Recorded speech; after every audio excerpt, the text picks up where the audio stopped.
नमस्कार मंडळी, पुन्हा एकदा आपल्या यूट्यूब चॅनलवरती तुमचं सगळ्यांचं खूप खूप स्वागत आहे. नवीन दिवसाची छान नवीन सुरुवात झालेली आहे आणि 3 ते 4 तासाची माझी झोप झालेली आहे फक्त. आता मी बाकीच्या सगळ्या गोष्टी थोड्याफार काढलेल्या आहेत माझ्यासोबत घेण्याच्या. त्या सगळ्या पॅक करते, खिचडी करते पटकन, कारण आज पूर्ण दिवस माझा उपवास आहे आणि आमचा 12 ते 13 तासाचा प्रवाससुद्धा आहे. पटकन मंदिरात जाते, तिथूनच त्यांच्या ऑफिसला जाते, मग आम्ही घरी जायला निघू. आजची पूर्ण जर्नी मी तुमच्यासोबत शेअर करेल. सो कनेक्टेड राहा आणि शेवटपर्यंत ब्लॉग नक्की बघा.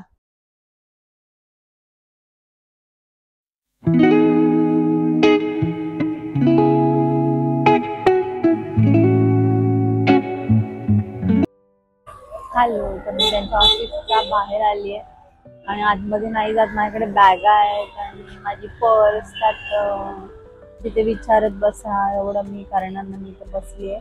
त्यांना म्हणलं तुम्हीच बाहेर या आणि काय खावंसं पण नाही वाटत इथे. कुठे काय खाणार आता. मग इतका पाऊस पडलाय, दिसत असेल मला माहित नाही, खूप पाऊस भरलाय. 2 वाजले तरी पण अजून आलेले नाही आहेत. पोचायला मला 12 वगैरे वाजतील बहुतेक आणि पाऊस पण पडतोय. काय माहिती आता कसं काय करायचं. हॅलो, तर आमचा प्रवास फायनली सुरू झालेला आहे. जो टाइम आम्ही डिसाईड केला होता त्या टायमिंगलाच आम्ही निघालोय आणि बघूया आता प्रवास कसा होतोय आमचा आणि कधीपर्यंत पोहोचतोय. आमच्यासोबत कनेक्टेड राहा. प्रवासामध्ये जे काय होईल ते मी तुमच्यासोबत शेअर करेलच. पण महत्वाचं म्हणजे माझा उपवास आहे, त्याच्यामुळे मी कुठे काही खाऊ शकत नाही. पण मी फक्त माझ्यासोबत कोल्ड कॉफी घेतली आणि चिप्स आहेत बस. बाकी मला खिचडी करायला पण टाइम भेटलेला नाहीये. तर मी तो साबुदाणा तसाच आता घरी नेते, पॅक केला छान व्यवस्थित डब्यामध्ये. तर चला कनेक्टेड राहा आणि ब्लॉग शेवटपर्यंत नक्की बघा. घरी खूप दूध पण होतं आणि मी काय खायला पण नव्हतं केलं, त्याच्यामुळे मी कोल्ड कॉफी केली आणि त्यात माझा उपवास पण आहे, त्याच्यामुळे बरं झालं. म्हणजे ते दूध पण वाया नाही गेलं आणि मला वाटतं ही इनफ आहे मला. म्हणजे त्यांना पण देईन मी, पण मी कोल्ड कॉफी करून घेतली सोबत. खाण्याचं बघू, तुम्हाला व्ह्यू दाखवते.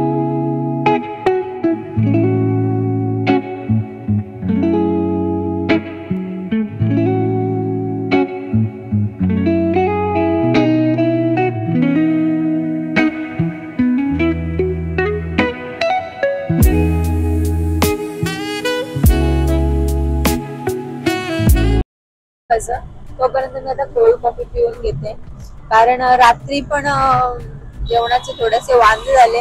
12 वाजले आणि मला लक्षात नाही आलं, त्याच्यामुळे माझा उपवास सुरू झाला आणि सकाळपासून आता मी 2 वाजता फायनली कोल्ड कॉफी पिते. तुम्ही पण या. आम्हाला वाटलं होतं की घरापासूनच आम्हाला खूप ट्रॅफिक लागेल, कारण आम्ही अगदी ऐन टायमाला निघालेलो, पण तसं बिलकुल झालं नाही. अगदी रस्ता मोकळा, पूर्णपणे रिकामा होता आणि बघूया आता हा कुठेपर्यंत राहतोय. सगळेजण आपापल्या घरी गेलेले आहेत फायनली आणि रस्ता मोकळा झालेला आहे आणि आम्हाला 2 तासाची ट्रॅफिक तर भेटली आहे. पण पुणे मुंबई हायवेला अजून तरी आम्हाला ट्रॅफिक नाही भेटलेली आहे. बघूया आता. पण तसं पण सगळे घरी गेलेच असतील आतापर्यंत. सगळे घरी जाऊन तयारी करायला लागले असतील आणि आम्ही ट्रॅफिक लागली ती सगळी कोकणातली. हा, कोकणामध्येच होती. आता बघूया, एवढंच की लोणावळ्यामध्ये ट्रॅफिक नाही भेटली पाहिजे बस. चलो.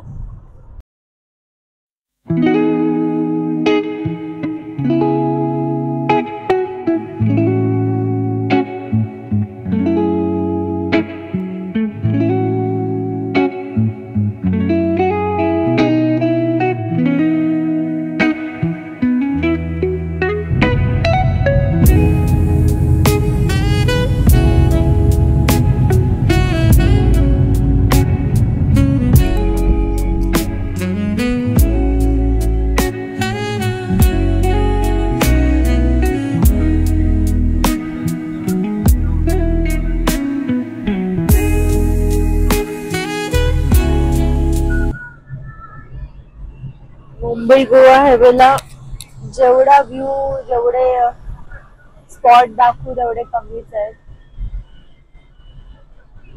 क्लायमेट पण मस्त झालं एकदम. आम्ही काय कुठे फूड प्लाझाला थांबलो नाही, कारण माझा उपवास आहे आणि विचार केला प्रवास पण खूप लांबचा आहे, तर नको थांबायला. आणि उशिरा निघालो म्हणजे सकाळी तर नाही पॉसिबल झालं. सकाळी निघालो असतं तर संध्याकाळपर्यंत पोहोचलो असतो. तर तुम्हाला दिसत असेल क्लायमेट खूप भारी आहे आणि त्यात गर्दी नाहीये.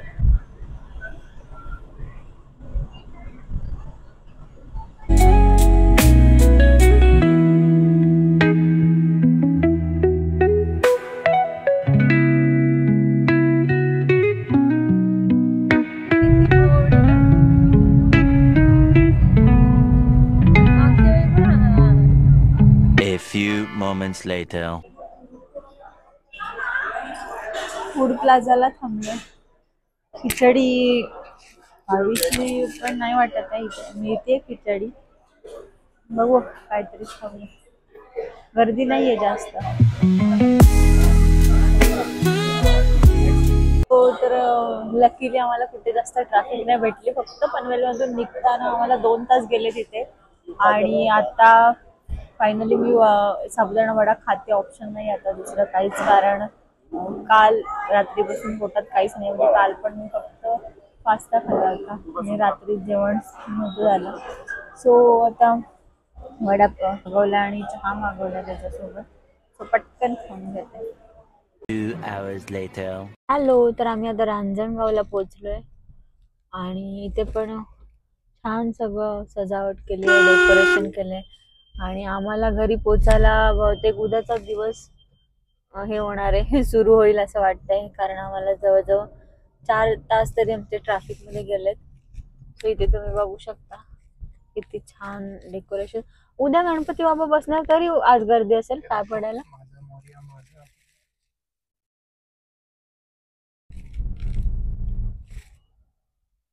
हे आहे रांजणगाव, आपल्या अष्टविनायक मधला गणपती. आणि इथे छान मस्त डेकोरेशन वगैरे सगळं बाहेरपर्यंत केलेलं आहे.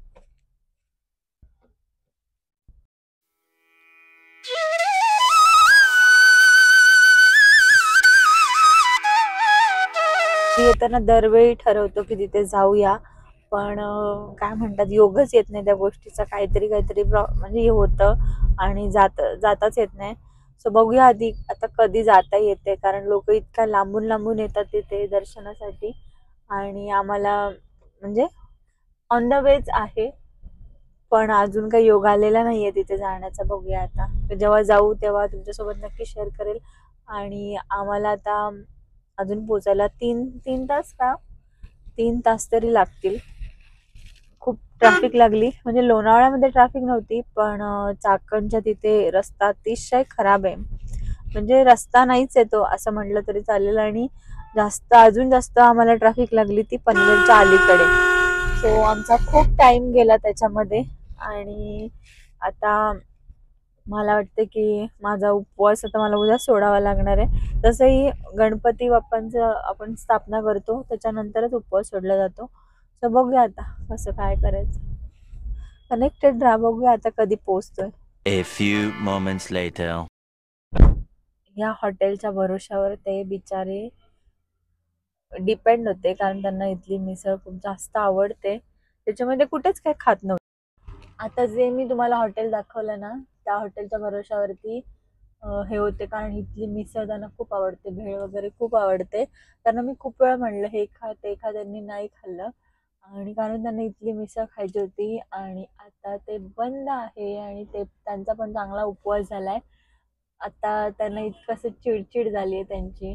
पण मी देत होती त्यांना टाइम टू टाइम हे खा ते खा. मी त्यांच्यासाठी घेतलं होतं, पण त्यांनी काही खाल्लं नाही. आणि आता ते खूपच असे मूड ऑफ करून बसलेत, कारण इतका प्रवास केला 8-9 तासाचा ह्याच्या भरोशावरती. माझा तर उपवास होता, मी तर होप सोडून दिले होते सगळीकडूनच. आणि काल रात्री पण 12च्या आधी जेवायचं तर आवरत बसले आणि 12 वाजून गेले. मग कालचं पण जेवण राहिलं रात्रीचं. आणि त्याच्या आधी कालच्या ब्लॉगमध्ये तुम्ही बघितलं की दुपारी कामं आवरता आवरता फक्त पास्ता खाल्ला, त्याच्यावरतीच होते. तो चांगलाच माझा आता उपवास घडत चाललाय. आता पण मला 12 वाजून जाणार आहेत आणि उद्या गणपती बाप्पा आल्यानंतर उपवास सोडायचा आहे तो. सो बघूया, कनेक्टेड राहा. आता जरा असे पाय मोकळे करतो, बाहेर पडतो आणि बघू आता ते काय खातील. हॅलो. तर अजून आम्हाला किती किती वेळ लागेल अजून? 2.5 तास. अजून 2.5 तास लागणार आहेत आम्हाला. म्हणजे जवळजवळ उद्याच आम्ही पोहोचणार आहोत. आता बघू एका ठिकाणी भेळ मिळते त्यांना, ते खातात.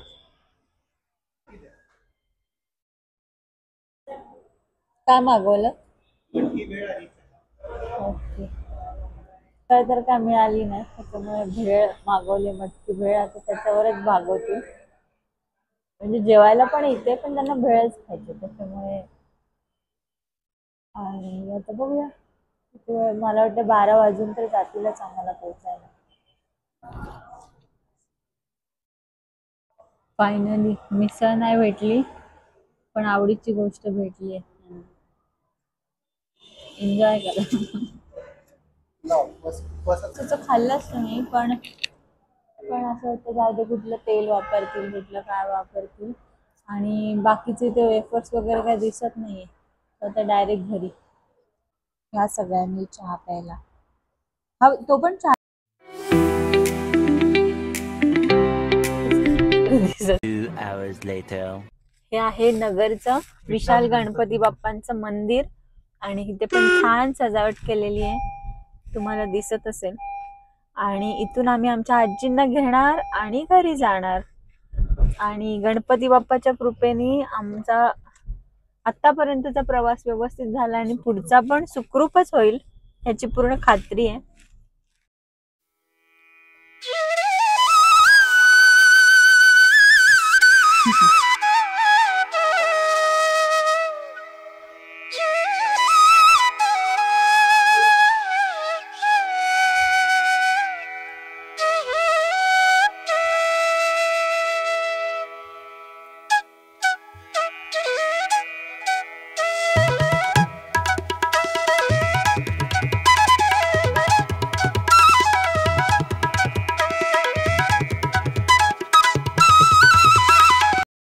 Mic check. हो, तर आम्ही आता आलो अहिल्यानगर मध्ये विशाल गणपती बाप्पांच्या मंदिरामध्ये. म्हणजे ऍक्च्युली इथे आम्ही आजींना घेण्यासाठी आलो. आता इथून आजींना घ्यायचं आणि घरी जायचं. अजून 1.5-2 तास लागतील, म्हणजे उद्या नेक्स्ट डेच आम्ही पोहोचणार आहोत घरी. तर इथे आम्ही विशाल गणपती बाप्पांचं जे मंदिर आहे तिथे दर्शन घेतलं. आणि नेक्स्ट टाइम जेव्हा कधी पण येईल तेव्हा तुम्हाला पण दर्शन घडून देईल. आणि आधी मी तुम्हाला दाखवलं सुद्धा. सो इथे आम्ही आलो आता आजींना घ्यायला. तर दम लागतोय. आता आम्ही आजींना घेऊन जाणार घरी आमच्या. आपण आणि ते पायऱ्या पण कशा वेगळ्याच आहेत ना. आता कशी जुनी घर आहेत बघा, अजून छान.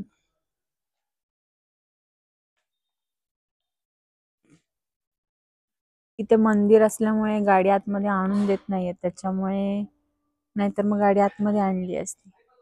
इथून थोडंसंच डिस्टन्स आहे इथे. आम्ही काही घरी नाही गेलो, आता इथूनच जाऊया. आणि उद्या इथे इतकी गर्दी असेल. आपलं छान दर्शन झालंय आज.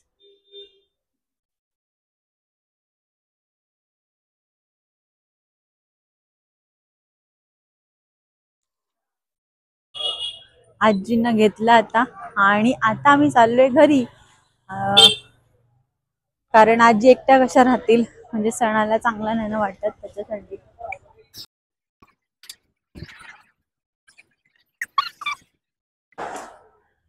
गाडी आतमध्ये नाही घेता आली आणि गाडीची कंडिशन.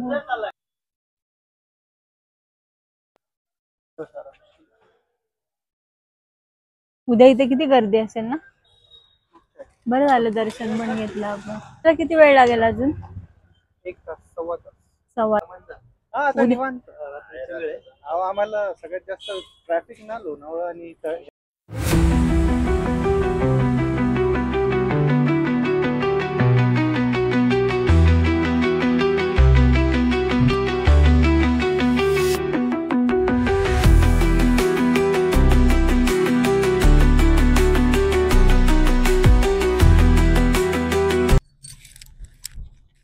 फायनली 1 वाजता आम्ही घरी पोहोचलोय.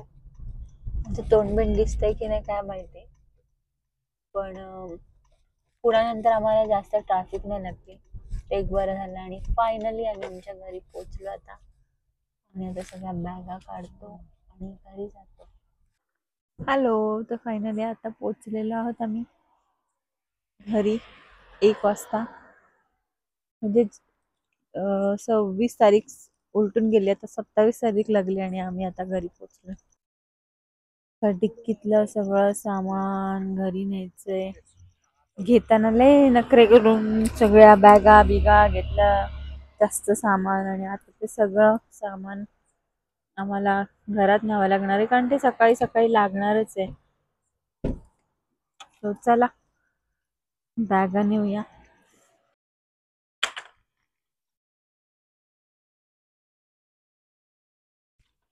काय तिथे अजून तुमची सॅक हे उघडा. गाडीची हालत बघा काय झाली. राहणार 4 दिवस फक्त. बॅगा बघा किती आहेत. आमच्याकडे जे गणपती बाप्पा ह्या वर्षी येतात ते वर्षभर राहतात आणि मागच्या वर्षीचे गणपती बाप्पा आम्ही विसर्जन करतो.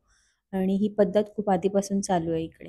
आणि ही हरतालिकेची पूजा. आणि मी पाया पडले आणि तुम्हाला दाखवते किती वाजलेत. 1:30 वाजले होता. आणि मग त्यानंतर डेकोरेशन शक्य नव्हतं, म्हणून मग आम्ही सकाळी सकाळी करायचा विचार केला. आणि त्यानंतर दूध वगैरे पिऊन घेतलं. त्यांनी पण दूध पिलं, त्यांची पण जेवायची काही इच्छा नव्हती, माझा तर उपवासच होता. आणि मग अशा पद्धतीने आजचा हा पूर्ण दिवस आमचा जो काही ट्रॅव्हलिंगचा आहे तो गेला आणि तो आम्ही तुमच्यासोबत शेअर केला. मस्तपैकी दूध पिते आता छान आणि झोपते. किती वाजले तो 2 वाजून गेलेत ना.